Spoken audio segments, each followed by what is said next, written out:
How to fix a job search where you're not gaining traction, where you're not getting the interviews that you need in order to land that ideal job. Hello, my name is Stephen Wright. I'm a career coach here at Career Mentor, and we help high-performing financial services professionals make their next smart career move. So if we can understand the reasons why you're not getting traction, you're not getting those job interviews, then we can solve them and get your job search back on track.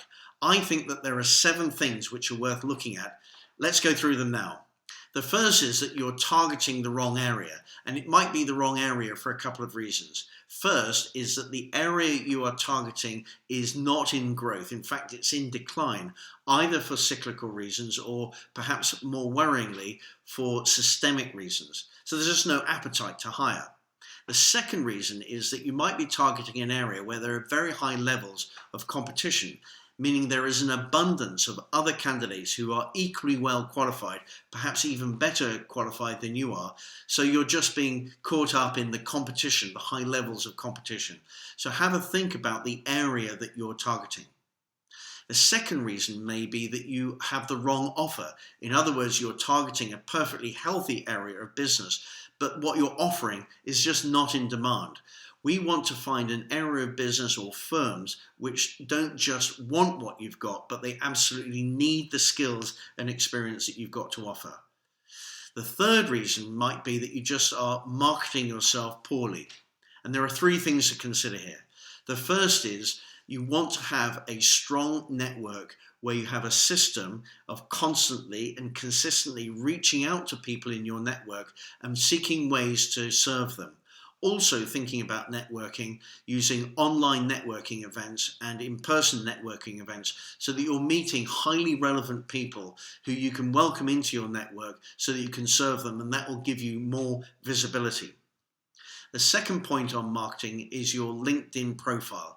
You want to ensure that you are findable on LinkedIn.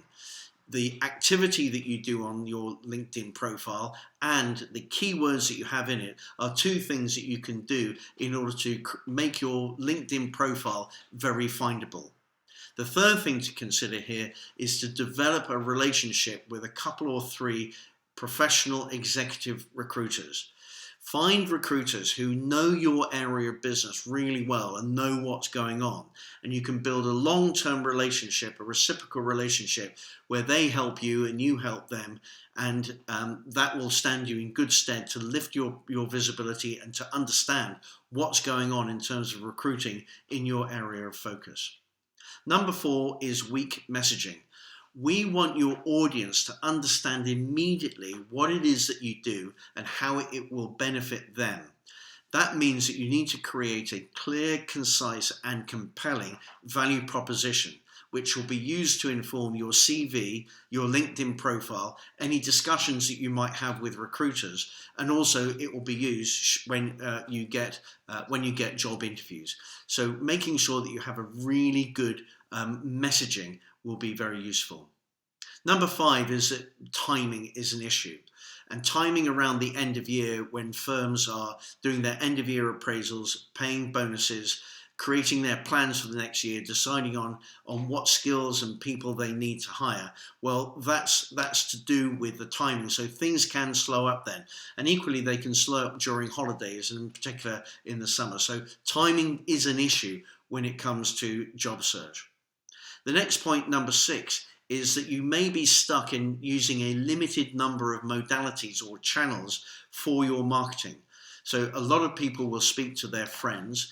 Many people will seek to find jobs online and also hope that they get a call from a recruiter.